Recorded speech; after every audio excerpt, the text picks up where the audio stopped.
Welcome to our channel. Today we how to restore Apple TV 4K after app storage errors, quick tutorial step by step clearly.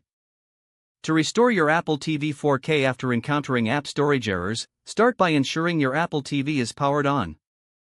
Using your remote, navigate to the settings icon on the home screen. Select settings to open the settings menu. Scroll down and find the option labeled System. Click on System to reveal additional options. Within the System menu, look for Reset. Select Reset to proceed with the restoration. You will see two options, Reset all settings and Restore. Choose Restore to erase all data and reinstall the operating system. Confirm your selection when prompted, and wait for the process to complete. This may take several minutes, so be patient. Once the restoration is finished, your Apple TV will restart automatically. Follow the on-screen instructions to set up your device again. You may need to log back into your Apple ID and re-download your apps. Ensure that your apps are functioning correctly after the setup is complete. If issues persist, consider contacting Apple support for further assistance. If the page does not load, refresh the browser or try again in a private or incognito window.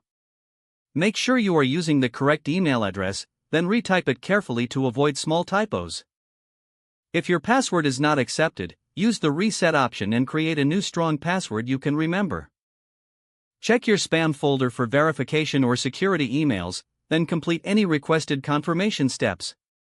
Enable two-factor authentication if available to improve account security and reduce unauthorized access risk. After signing in, review your profile details so your contact information and settings are accurate. If you see an error message, note it down and try again after restarting your device and internet connection. Log out when you finish, especially on shared devices, to keep your account and payment information secure. If the page does not load, refresh the browser or try again in a private or incognito window. Make sure you are using the correct email address, then retype it carefully to avoid small typos. If your password is not accepted, use the reset option and create a new strong password you can remember. Check your spam folder for verification or security emails, then complete any requested confirmation steps. Enable two-factor authentication if available to improve account security and reduce unauthorized access risk. After signing in, review your profile details so your contact information and settings are accurate and current. If you see an error message, note it down and try again after restarting your device and internet connection. Don't forget to like this video and subscribe to our channel for more step-by-step tech guides.